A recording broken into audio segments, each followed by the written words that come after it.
Depuis le 10 octobre 2015, le président de la République du Sénégal, son Excellence M. Macky Sall, a inscrit dans l'agenda républicain la célébration annuelle de la Journée mondiale de l'enseignant afin de rendre symboliquement un hommage mérité à tous les enseignants du préscolaire au supérieur en passant par l'élémentaire et le moyen secondaire. Une subvention annuelle conséquente a ainsi été dédiée à l'organisation de cet événement, rien n'étant trop beau pour célébrer comme il se doit ces vaillants soldats de l'armée du savoir et du savoir-être. Cette marque de considération tire toute son essence dans cette volonté réaffirmée du président Macky Sall de magnifier le rôle essentiel que jouent les enseignants dans la construction des compétences nécessaires au développement socio-économique de notre pays et dans la formation d'une élite capable de porter avec honneur le flambeau national à tous les niveaux. En temps de crise, l'école est concernée par les différentes préoccupations. L'école n'est pas isolée. L'école est une partie intégrante de la société et par conséquent, l'école va ressentir les contre-coups de la crise, que ce soit dans une catastrophe naturelle, en moment de guerre, en temps de conflit, etc. Et que l'école aide à faire la résilience, mais l'école elle-même fait résilience. Alors l'école, apprend à gérer toutes les préoccupations de la société, donne du sens donc à la crise et apprend à développer les stratégies ultimes pour dépasser un peu les problématiques qui sont posées à nous. Alors c'était un peu ça, contextualiser aussi, montrer que la crise est survenue, nous a surpris nous tous, c'est caractérisé par sa massivité, 96 000 enseignants, plus de 1 500 000 apprenants, une dizaine de milliers d'écoles qui ont été perturbées dans leur fonctionnement normal et que donc cette crise-là a développé en nous des stratégies de contournement. Et parmi ces stratégies de contournement, il y a eu la mise en place d'un dispositif réglementaire, organisationnel, pédagogique, sanitaire. Et donc dans toutes ces préoccupations-là, nous, acteurs de l'éducation, nous avons été mobilisés. Alors donc nous avons joué un rôle important du point de vue de la santé mentale, de la santé tout court des populations en livrant des informations pertinentes sur le plan sanitaire, en veillant à la mise en place du protocole sanitaire, en développant un protocole pédagogique, en entourant de précautions d'un point de vue didactique, d'un point de vue pédagogique, les apprenants, les 550 000 apprenants qui ont été mobilisés pour aller effectuer l'évaluation certificative.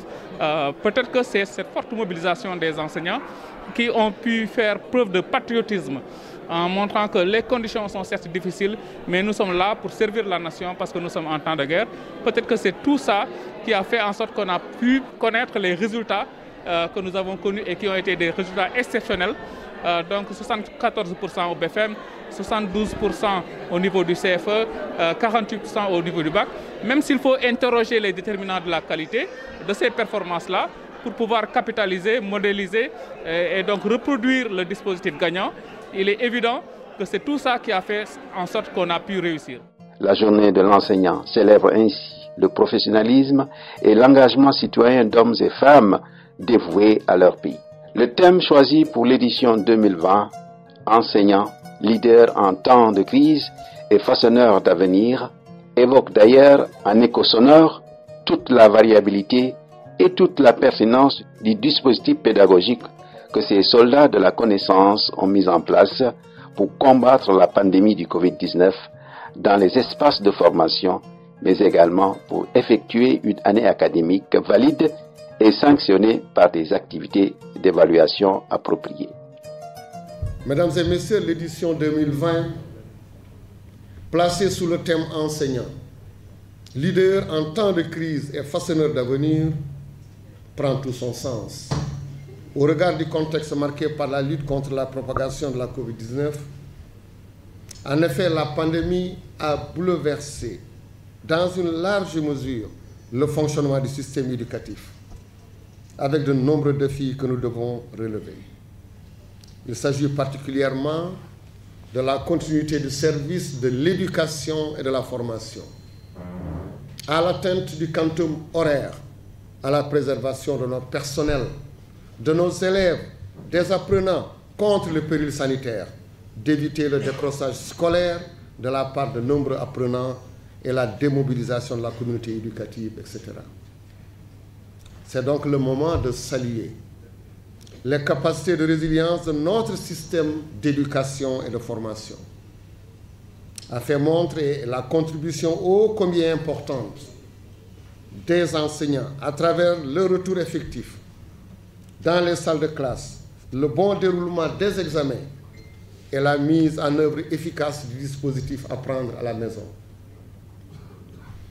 Ainsi, les enseignants ont fait preuve de leadership en mobilisant la communauté autour de l'école, en adoptant des méthodes d'enseignement et apprentissage aux réalités, en assurant un encadrement diversifié et de proximité, en mettant l'apprenant au centre du processus didactique, en mettant en exergue leur esprit créatif et entrepreneurial, en contribuant financièrement et matériellement à l'effort contre la COVID-19, en utilisant au mieux les ressources numériques, les réseaux sociaux, les applications de travail collaboratif.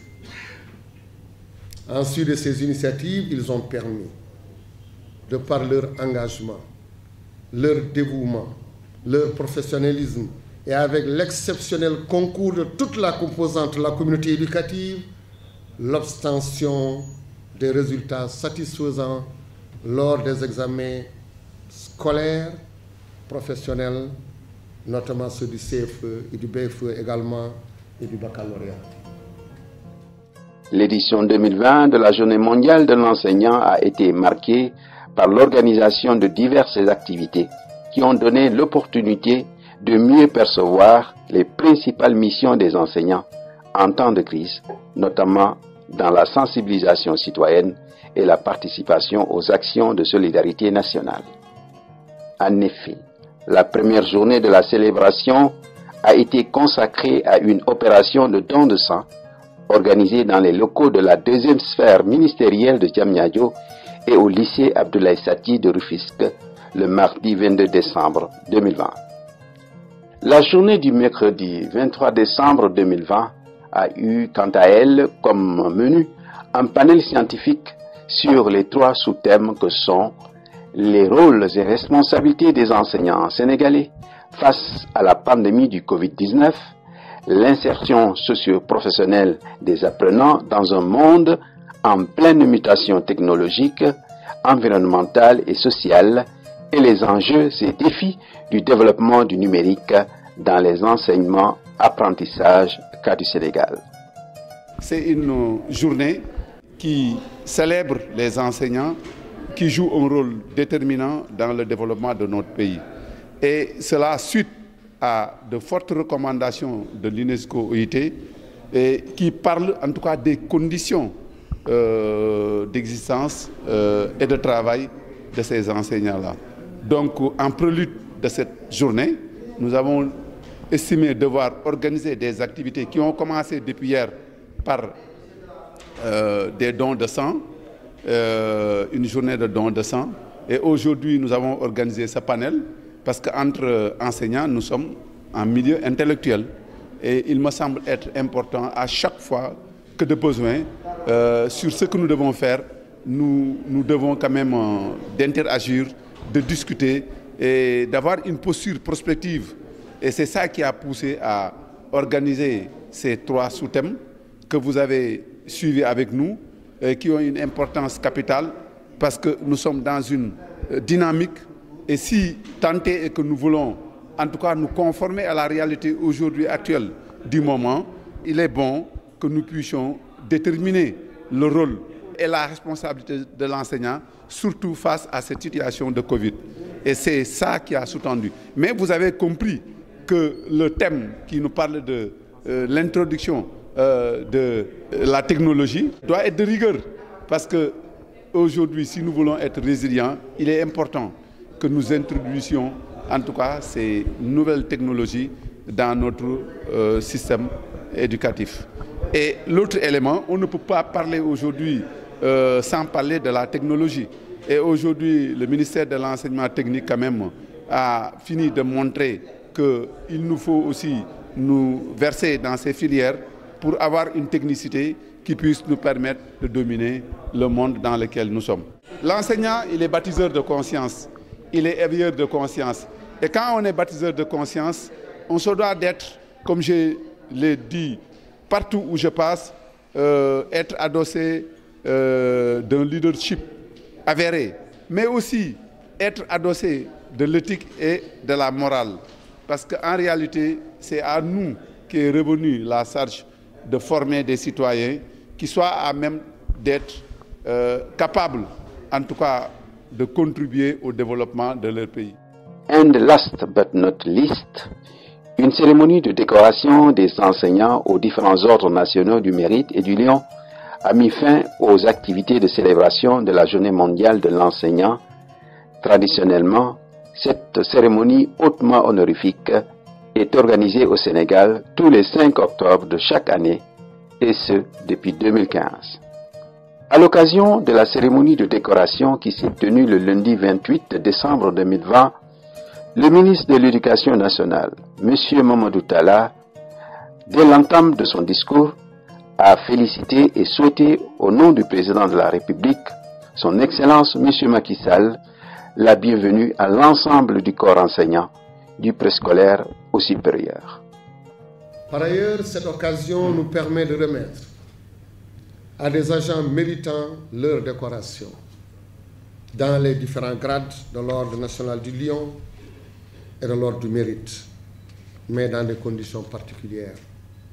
Chers collaborateurs, cette cérémonie d'hommage en présence de l'ensemble des acteurs du secteur de l'éducation et de la formation et de vos familles respectives atteste de la reconnaissance de vos efforts louables à vos différents postes de travail.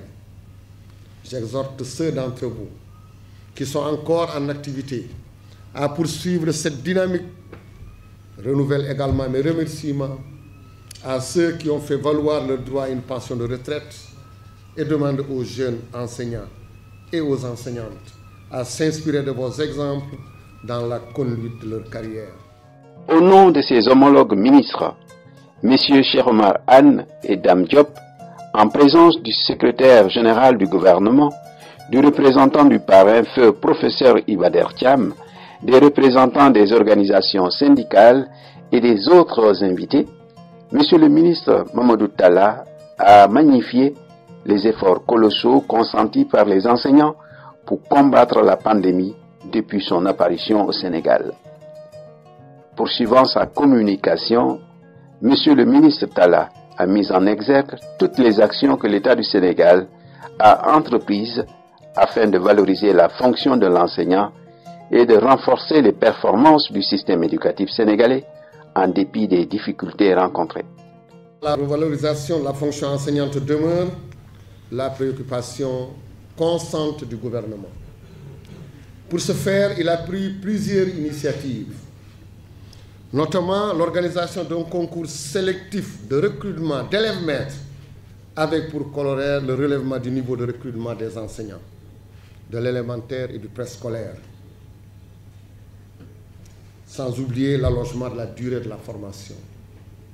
La mise sur pied du Grand Prix du chef de l'État pour l'enseignant, doté d'un montant de 20 millions de francs CFA et de 10 millions de francs CFA pour le prix d'encouragement.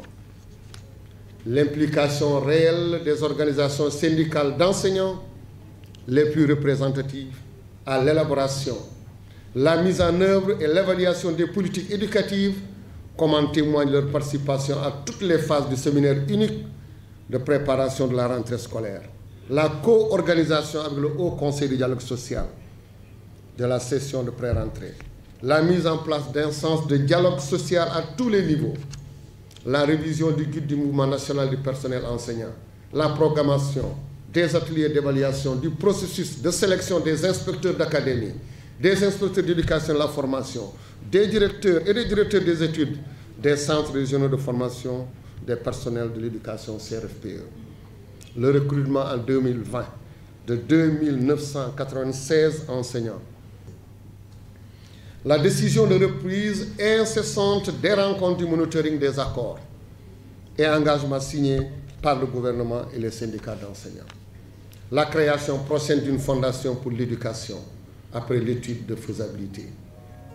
Par ailleurs, le ministre Talla a profité de l'occasion que lui offrait la cérémonie pour saluer une fois de plus le parcours multidimensionnel, honorable et exceptionnel de feu professeur Iba Der Thiam, le parrain de l'édition 2020 de la Journée mondiale de l'enseignant.